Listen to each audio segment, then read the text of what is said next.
Petrol পাম্পে গিয়ে টাকা দিয়ে জ্বালানি কিনছেন সাধারণ মানুষ। কেউ বাইকে অফিস যাচ্ছেন, কেউ গাড়িতে সন্তানকে স্কুলে নিয়ে যাচ্ছেন, কেউ আবার ট্রাক চালিয়ে এক প্রান্ত থেকে অন্য প্রান্তে পণ্য পৌঁছে দিচ্ছেন। সবার প্রশ্ন একটাই, পেট্রোলের দাম কত? আর সেই পেট্রোল গাড়িতে ঢালার পর গাড়ির কি হবে? এই সাধারণ প্রশ্নের উত্তর দেওয়ার বদলে যদি রাজনীতির মঞ্চ থেকে প্রশ্ন ছুড়ে দেওয়া হয়, খাঁটি পেট্রোল কি তোর বাবা দেবে, তাহলে বিতর্কটা যে পেট্রোল পাম্প থেকে সোজা রাজনৈতিক মঞ্চে উঠে যাবে সেটা আর বলার অপেক্ষা রাখে না। ইথানল মেশানো পেট্রোল নিয়ে দেশে বেশ কিছুদিন ধরেই আলোচনা চলছে। কেন্দ্রের E20 নীতি নিয়ে একদিকে সরকারের যুক্তি রয়েছে, অন্যদিকে সাধারণ মানুষের উদ্বেগও রয়েছে। নতুন গাড়ি থেকে পুরনো গাড়ি, মাইলেজ থেকে ইঞ্জিন, কৃষক থেকে তেল আমদানি, এই একটি নীতির সঙ্গে জড়িয়ে রয়েছে একাধিক বিষয়।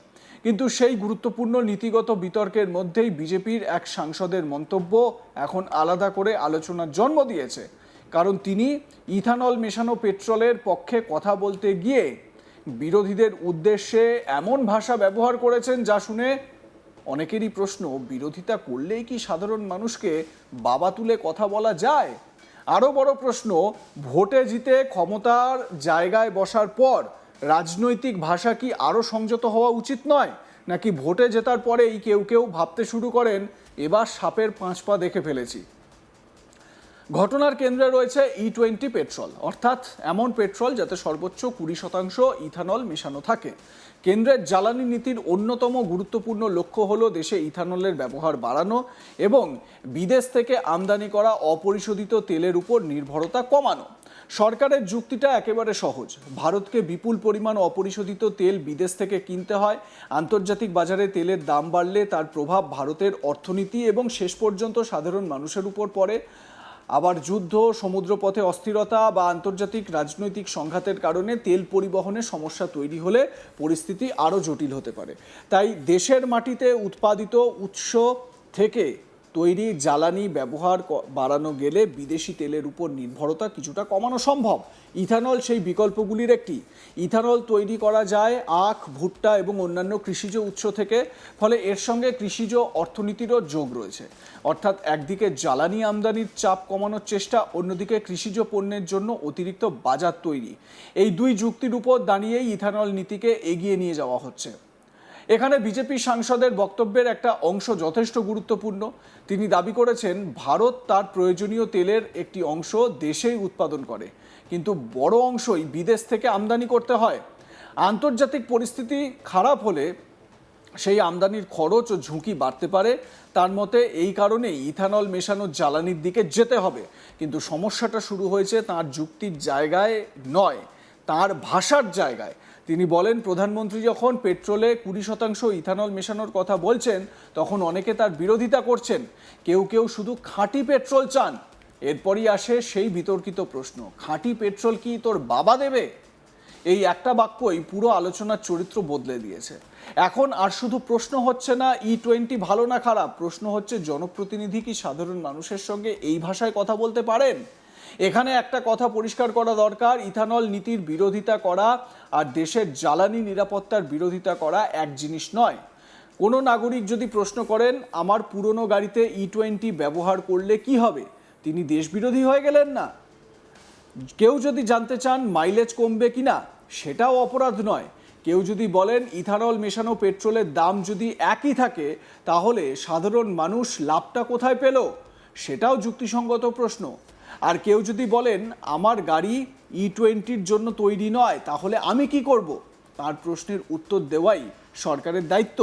কিন্তু সেই প্রশ্নের উত্তর যদি হয় তোর বাবা দেবে, তাহলে সমস্যা পেট্রোলে নয়, রাজনৈতিক ভাষায়। একজন সাধারণ মানুষ ভোট দেন শুধু সরকারের প্রশংসা করার জন্য নয়, ভোট দিয়ে সরকার তৈরি করার পর সেই সরকারের নীতি সমালোচনা করার অধিকারও সেই ভোটারের রয়েছে। গণতন্ত্রের এটাই স্বাভাবিক নিয়ম।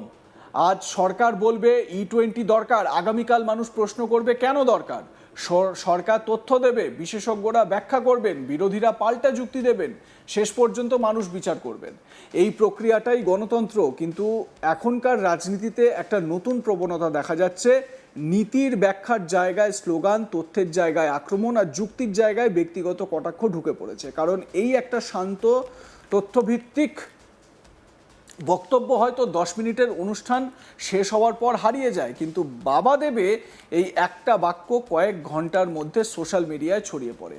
মধ্যপ্রদেশের রেওয়া লোকসভা কেন্দ্রের বিজেপি সাংসদ জনার্দন মিশ্র এক অনুষ্ঠানে ইথানল মিশ্রিত পেট্রোল বা E20 নিয়ে বক্তব্য রাখতে গিয়ে বিরোধীদের উদ্দেশ্যে প্রশ্ন করেন, খাঁটি পেট্রোল কি তোমার বাবার বাড়ি থেকে আসবে? তার বক্তব্যের মূল লক্ষ্য ছিল কেন্দ্রের ইথানল নীতির পক্ষে সওয়াল করা। কিন্তু প্রশ্ন হলো, নীতির পক্ষে যুক্তি দিতে গিয়ে এমন ভাষা প্রয়োগ করার কি প্রয়োজন ছিল?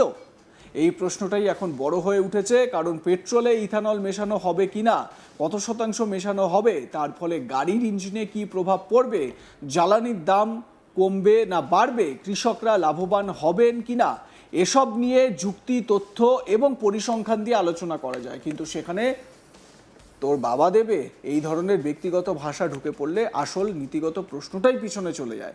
জনার্দন মিশ্রা অবশ্য শুধু মন্তব্য করেননি, তার বক্তব্যের পিছনে একটি অর্থনৈতিক যুক্তিও তুলে ধরেছেন।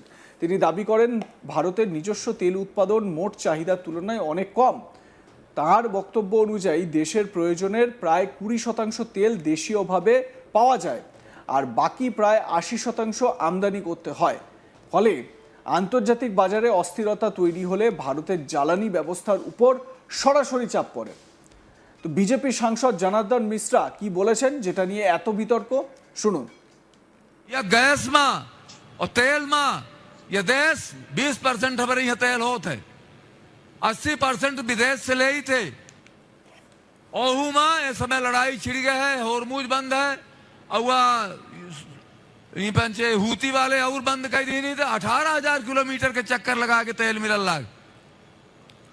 और जब मोदी जी कहा था कि एथेनॉल मिलावा 20%, तो आंदोलन हो रहा कि नहीं एथेनॉल न चली, केवल शुद्ध पेट्रोल चली। शुद्ध पेट्रोल तो बाप कहीं से आई, शुद्ध पेट्रोल है ये नहीं देश में, तो कहां से आई? आज विरोध हो रहा है एथेनॉल के। 100% ब्राजील बनावत है एथेनॉल, पूरे ब्राजील के ये डीजल पेट्रोल गाड़ी एथेनॉल से चल रही है। ऑटोमोबाइल वाले कह रहे हैं कि नहीं, हम इंजन हमारे पास है, कोनो दिक्कत नहीं है और एथेनॉल से गाड़ी चलावे वाली क्षमता है हिंदुस्तान में। हिंदुस्तान के गाड़ी एथेनॉल से चल सकती हैं। लेकिन लोग कहते नहीं एथेनॉल न बनावा, एथेनॉल न बनावा तो पेट्रोल कहां से आवे, डीजल कहां से आवे? या गैस में और तेल में यह देश 20% हमारे यहाँ तेल होते 80% विदेश से ले ही थे। ओहू में इस समय लड़ाई छिड़ गई है, होरमुज बंद है और पंचे हूती वाले और बंद कर दी नहीं थे। 18,000 किलोमीटर के चक्कर लगा के तेल मिलने लग। और जब मोदी जी कहा था कि एथेनॉल मिलावा 20%, तो आंदोलन हो रहा कि नहीं एथेनॉल न चली, केवल शुद्ध पेट्रोल चली। शुद्ध पेट्रोल तो बाप कहीं से आई। আপনাদের মতামত কি জানাতে ভুলবেন না। দেখতে থাকুন আজ তাক বাংলা।